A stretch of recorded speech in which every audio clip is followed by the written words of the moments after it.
Bismillahirrahmanirrahim. Alhamdulillahirabbil alamin. Wassalatu wassalamu ala sayyidil mursalin, sayyidil muallimin, sayyidina Muhammad sallallahu alaihi wasallam. Amma ba'du. Sahabat yang dimuliakan Allah, suatu kali Nabi sebagaimana diriwayatkan oleh Imam Muslim mengatakan ma min qaumin yajlisu fi majlisin. Dalam riwayat lain yaq'adu fi maq'adin. Tidaklah suatu kelompok orang, suatu komunitas orang atau sekumpulan orang berkumpul di suatu majelis, di suatu tempat. Di riwayat Imam Muslim ini dikatakan fi baitin min buyutillah, di rumah dari rumah-rumah Allah. Maka rumah Allah di situ bisa diartikan madrasah, bisa ribat, zawiyah, atau masjid, musola, surau, langgar, dan lainnya. Bahkan rumah sendiri. Apa yang mereka lakukan? Yatluna ayatillah wa yatadarasuna bainahum. Mereka membaca ayat-ayat Allah, lalu yatadarasuna bainahum. Lalu mereka saling bertukar ilmu di sana. Para ulama kita juga mengartikan yatadaras dengan mengartikan yata'allamun. Mereka mempelajari isinya. Apa yang akan mereka dapatkan? Mereka akan mendapatkan 3 hal mafazat, keuntungan-keuntungan rohani. Yang pertama, ghasyiyatuhumur rahmah. Rahmat akan meliputi mereka. Rahmat ini bisa diartikan salah satu sifat Allah, berarti Allah membersamai mereka dengan sifat-sifatnya. Bisa juga diartikan rahmah adalah anugerah kasih sayang, perhatian Allah Subhanahu wa taala. Orang yang diberi rahmat oleh Allah, Allah akan memandangnya dengan pandangan kewalian. Maka orang-orang ini bisa menjadi kekasihnya. Dan yang kedua, hafathum bihimul malaika. Ya. Mereka dikerubungi oleh malaikat. Maka teman-teman, sahabat yang dimuliakan Allah, tiada majelis ilmu, malaikat di situ ada para malaikat. Tiada majelis zikir, tiada majelis Quran, apapun namanya, apakah itu khataman Quran, ataukah majelis qul huwallahu ahad, majelis yasin, majelis yang kita sebut khatam khajakan, majelis zikir jamaah, apapun itu, ratibul haddar, ratibul attas, hizib bahar, dan semua majelis-majelis zikir. Apalagi majelis ilmu. Malaikat-malaikat hadir di dalamnya. Kenapa mereka hadir?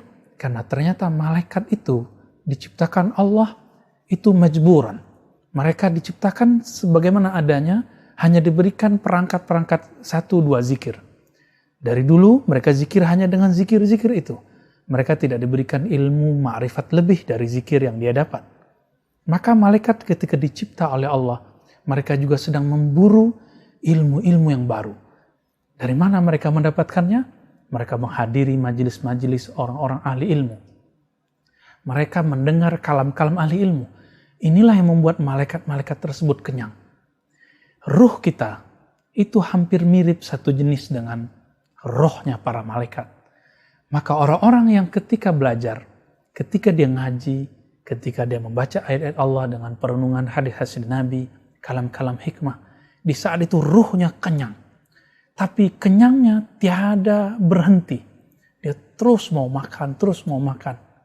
Itu sebabnya kopi-kopi yang tadi panas menjadi dingin.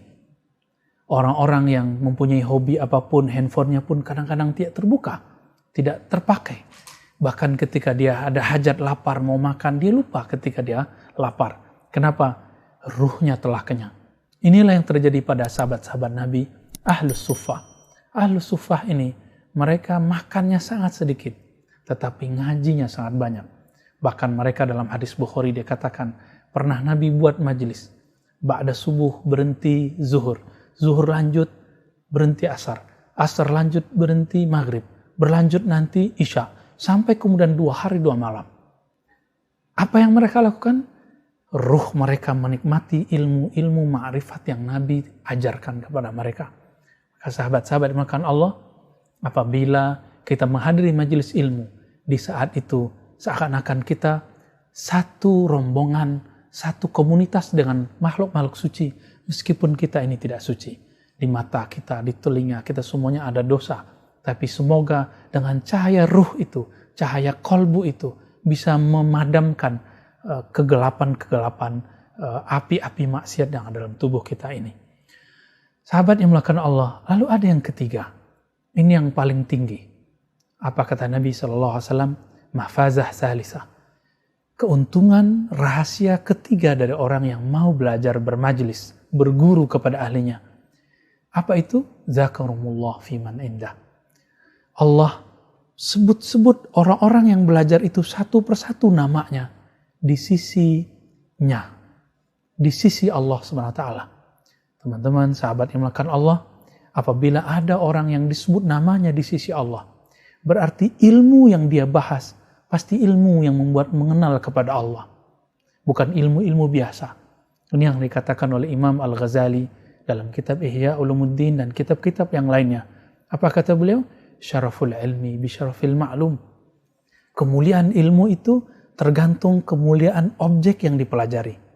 Kita sudah melihat di dunia, di universitas, orang-orang yang paling kuat penelitiannya, keilmuannya, maka dia menjadi profesor yang sangat disegani, yang paling dihargai.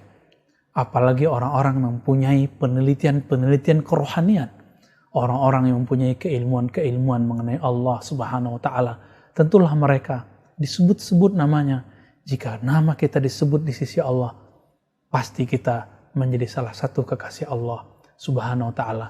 Dan ini lebih utama dari dunia dan seisinya. Bahkan ini lebih indah daripada menikmati para bidadari di surga. Sahabat yang melakukan Allah, mari cari majelis yang seperti ini. Majelis yang membacakan ayat Allah, kemudian mengenalkan kita kepada Allah, membimbing kita berakhlak dengan akhlak Rasulullah, berkolbu dengan beningnya kolbu Rasulullah Sallallahu Alaihi Wasallam, sehingga nama kita disebut di sisi Allah, kita dikerubungi para malaikat, meskipun mulut kita bau karena kita sedikit makan dan minum saat itu, tapi oleh mereka terkesan harum. Meskipun badan kita terlihat ringkih, tapi sebenarnya rohani kita saat itu kuat. Bayangkan teman-teman yang makan Allah, sahabat yang dimakan Allah, ahlu Badar, makannya sudah sedikit, di bulan berpuasa pula. Tapi mereka karena ada ilmu mengenal Allah dalam dirinya yang sudah tertanam. Satu orang lawat 3 atau 4 orang-orang kafir, semuanya kalah dilibas oleh mereka.